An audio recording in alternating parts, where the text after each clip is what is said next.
mừng quý vị và các bạn đã đến với Tài chính quốc tế cuối tuần, số thứ 7, tổng kết của tuần từ 14 đến 21 tháng 3 và chào tuần mới ngày 22 tháng 3. Vâng, kính thưa nhà tư vấn đầu tư tài chính độc lập Trần Khắc Minh, tuần vừa qua toàn bộ thị trường tài chính tập trung sự chú ý vào nội dung cuộc họp của Ủy ban Thị trường Mở FOMC Meeting và phát biểu của ông Jerome Powell về chính sách tiền tệ của Fed. Phản ứng của thị trường sau cuộc họp liệu có báo trước hướng vận động của nó trong thời gian sắp tới hay không thưa ông? Ý kiến chính của ông Jerome Powell nói rằng về cơ bản thì Fed vẫn chưa lo lắng về việc lợi suất trái phiếu 10 năm và một số trái phiếu ngắn hạn khác tăng nhanh trong thời gian gần đây. Họ không xác nhận nhưng cũng không phủ nhận là sẽ can thiệp hay không can thiệp vào thị trường trái phiếu và vẫn tiếp tục duy trì tốc độ cũng như khối lượng mua vào trái phiếu theo kế hoạch mà Fed đã vạch ra. Fed nâng dự báo lạm phát trong ngắn hạn có thể là 2,1% hoặc cao hơn, đồng thời ám chỉ rằng đồng đô la Mỹ sẽ yếu đi trong tương lai gần, nhưng đó là những hiện tượng ngắn hạn, những diễn biến ngắn hạn không đáng để lo ngại. GDP được điều chỉnh từ lần dự báo tháng 12 năm 2020 là 4,2%, thì trong năm 2021, trong kỳ họp vừa rồi, Fed nâng dự báo lên 6,5% trong năm 2021. Tỷ lệ thất nghiệp dự kiến sẽ hạ từ 6,2% xuống còn khoảng 4,5% trong cùng thời gian trong năm 2021. Thị trường phản ứng như thế nào? Đầu tiên là lợi tức trái phiếu tiếp tục tăng tốc. Lợi tức trái phiếu 10 năm của chính phủ Mỹ trong tuần đã có lúc lên đến 1,74, tức là đã đến sát mức 1,8 như tôi đã nêu ra trong số trước, nêu dự báo trong số trước. Chỉ số Dow Jones 30 lần thứ 15 lập đỉnh mới trong năm 2021. Các chỉ số chứng khoán khác, ví dụ như là S&P 500, Nasdaq 100 đều có hồi phục. Tuy nhiên là ngay trong phiên giao dịch ngày 18 và ngày 19 tháng 3 thì trường chứng khoán đồng loạt quay đầu điều chỉnh giảm. Có lẽ là các nhà đầu tư vẫn đang lo ngại về vấn đề là lợi suất trái phiếu tăng quá nhanh. Nó báo hiệu rằng lạm phát sẽ tăng nhanh và có thể sắp tới sẽ đến thời kỳ mà Fed phải thắt chặt tiền tệ. Tuy nhiên, tôi cho rằng việc lợi tức trái phiếu 10 năm của Mỹ tăng nhanh trong giai đoạn gần đây cũng chỉ là hiện tượng ngắn hạn, và đường cong lợi tức trái phiếu sẽ phẳng dần mà không dốc như hiện tại, sẽ không còn dốc như hiện tại nữa. Khi đó thì thị trường sẽ lại bình ổn. Cho nên là tôi đánh giá rằng trong trung hạn thì chính sách tiền tệ của Mỹ có thể thay đổi, nhưng cũng không phải thay đổi quá nhanh. Theo như Fed nói thì vẫn sẽ giữ chính sách hiện tại cho đến hết năm 2023. Nhưng tôi vẫn giữ dự báo của tôi đối với cả chính sách của Fed, đó là có thể vào kỳ tháng 9 hoặc tháng 12 năm nay, Fed sẽ ám chỉ đến vấn đề chuẩn bị cho thắt chặt tiền tệ. Và nhanh nhất thì có thể là cuối năm sau sẽ có kỳ tăng lãi suất đầu tiên của Cục Dự trữ Liên bang Mỹ quyết định, hoặc là đầu năm 2023. Trong trung hạn, theo ông có cần lưu ý gì đến các thị trường tiền tệ và hàng hóa như là khoáng sản, nông sản, kim loại quý, năng lượng, vân vân? Trong trung hạn, chúng ta luôn luôn phải quan sát và theo dõi chỉ số đồng đô la Mỹ là DXY để có thể tính toán sang các sản phẩm liên quan Bởi vì chúng ta biết rằng trên thị trường tài chính nói chung, tất cả các mặt hàng được giao dịch trên đó, từ tiền tệ, hàng hóa, chứng khoán, trái phiếu, vân vân, hầu hết là được yết giá bằng đồng đô la Mỹ. Cho nên là việc nghiên cứu, phân tích và theo dõi chỉ số đồng đô la Mỹ là rất cần thiết. Trong ngắn hạn, chỉ số này đã hình thành hai đáy và có xu hướng tiếp tục hồi phục về vùng 93.7 cho đến 94.2 như tôi đã dự báo ở số trước. Và hai cặp tiền rất quan trọng trên thị trường tiền tệ đó là cặp tiền euro đô la Mỹ trong ngắn hạn sẽ tiếp tục điều chỉnh xuống vùng 1.1690 cho đến 1.1490. Trong trường hợp vượt qua 1.2234 đồng thời củng cố ở trên mức này thì cặp này có thể tiến lên vùng 1.2347 cho đến 1.2500. Cặp tiền USD Yên đã chạm 109 như dự báo trước đây ở trên mức 107.09. Cặp này có thể đi tiếp lên vùng 111.7 cho đến 114. Trường hợp mức này bị xuyên thủng và sau đó giá củng cố ở dưới mức này thì cặp tiền USD Yên có thể điều chỉnh lùi về khu vực 104.9 đến 103.3. Vàng biểu thị giao dịch là chỉ số vàng XAU trên USD. Nếu tiếp tục tích lũy phía dưới mức 1.755 đô la Mỹ một ounce, đồng thời xuyên thủng trở lại dưới mức 1.698 đô la Mỹ một ounce thì vàng có thể tiếp tục đi xuống về khu vực 1.675 cho đến 1.620 hoặc thấp hơn. Trường hợp vượt hẳn qua vùng 1.755, 1.765 cho phép vàng có thể hồi phục lên mức 1.800 cho đến 1.875 đô la Mỹ một ounce.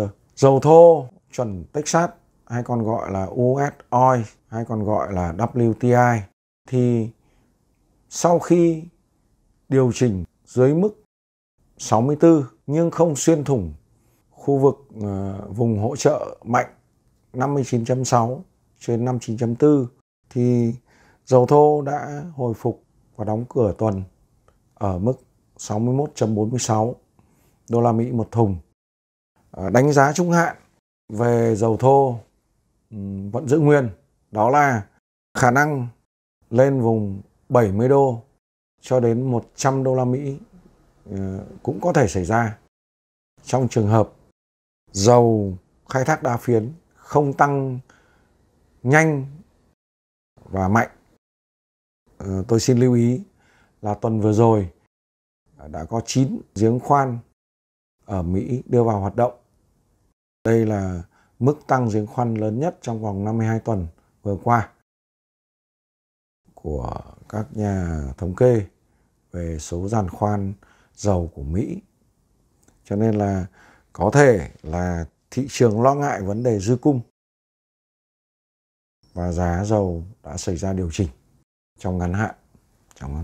Chúng ta cần tiếp tục theo dõi thật kỹ, lưu ý vùng giá 64 cho đến 59.4 và chúng ta sẽ biết được xu hướng tiếp theo khi giá phá vỡ ra khỏi vùng này hoặc lên trên hoặc xuống dưới.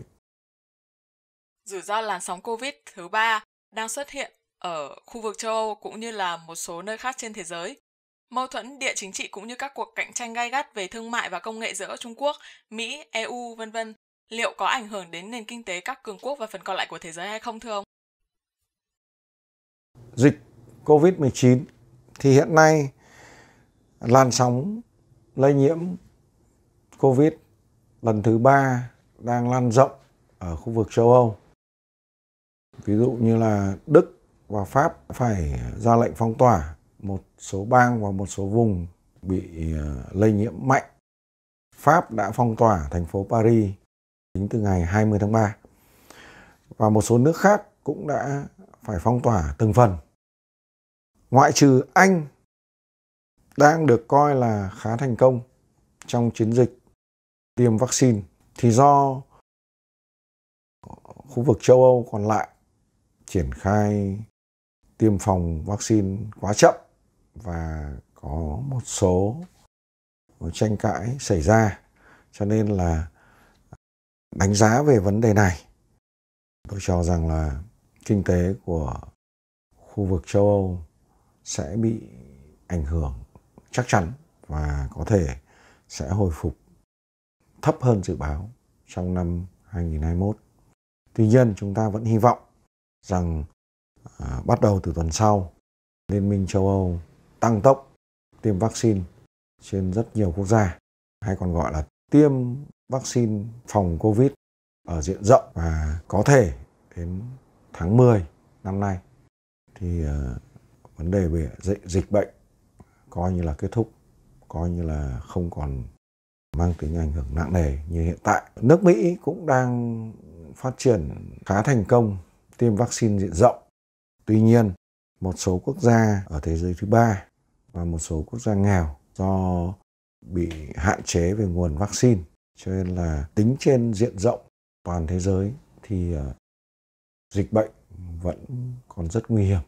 Nhưng chúng ta vẫn lạc quan rằng đến mùa hè năm nay dịch bệnh sẽ lắng xuống và kinh tế sẽ bắt đầu hồi phục từ quý 3.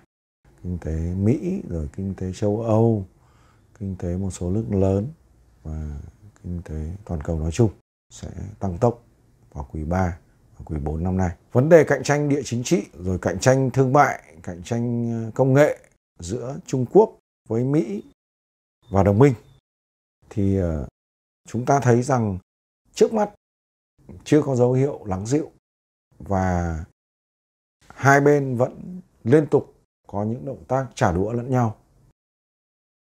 Tất nhiên là chúng ta cần phải hết sức bình tĩnh và xem xét mọi vấn đề, tránh đánh giá theo cảm tính, tránh đánh giá theo mức độ cảm nhận, mà chúng ta cần phải lưu ý rằng kinh tế cũng như chính trị có những quy luật riêng của nó, và mọi va chạm về địa chính trị cũng như là về tư tưởng có thể sẽ giảm đi nếu tìm được cách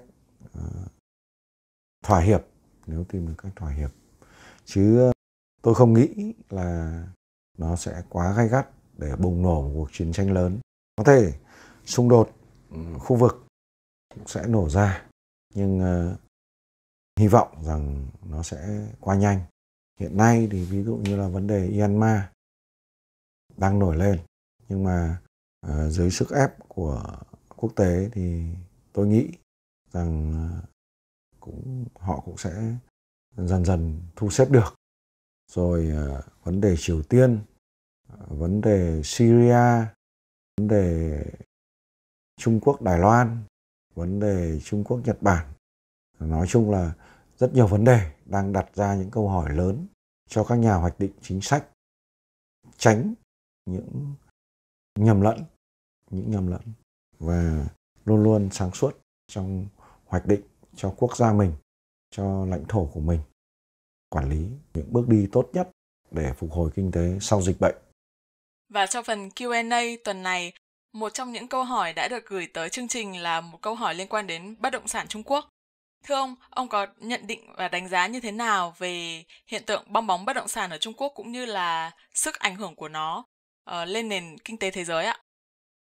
Bong bóng bất động sản ở Trung Quốc thì tôi đã đề cập trong một số chương trình tài chính quốc tế cuối tuần phát sóng trên kênh Info TV năm 2012-2013. Đó là do tốc độ tăng giá nhà quá nhanh dẫn đến bùng nổ các dự án xây dựng bất động sản lớn trên diện rộng, và ngay từ thời điểm đó đã xuất hiện những thành phố ma. Đây là một từ rất đặc biệt nó gọi là God City. Thì đó là những thành phố ở Trung Quốc được xây dựng rất hoàn chỉnh, tất cả hạ tầng cơ sở, thậm chí cả rạp hát, rạp chiếu phim, khu dịch vụ, vui chơi giải trí rất đầy đủ, rất hoàn chỉnh, nhưng lại không có người ở hoặc rất ít người ở. Cho nên người ta gọi nó là thành phố ma. Hiện tượng này cho đến hiện tại vẫn đang xảy ra. Đặc biệt trong giai đoạn bùng nổ dịch Covid, do kinh tế bị xáo trộn cũng như là khó khăn của việc vay vốn đã làm cho có hiện tượng là giá bất động sản ở một số thành phố của Trung Quốc bị suy giảm rất nhanh. Có những nơi là suy giảm hơn 30%. Tuy nhiên, các nhà hoạch định chính sách ở Trung Quốc thì đã đưa ra một loạt các biện pháp nhằm hạ nhiệt, hay còn gọi là giảm, không cho nguy cơ vỡ bong bóng bùng nổ. Ví dụ như siết chặt tiền tệ, rồi hạn chế cho vay ra các dự án bất động sản, đánh thuế ngôi nhà người sở hữu căn hộ thứ hai, vân vân. Tuy nhiên là cái này thì chúng ta cũng cần phải chờ đợi, cũng khó mà nói được rằng là nó vỡ hay là không. Vì trong quá khứ cũng có những đánh giá là vỡ bong bóng đến nơi rồi, thế nhưng mà cuối cùng lại chúng ta lại chứng kiến là bong bóng nó chưa vỡ và vẫn tiếp tục phình to ra.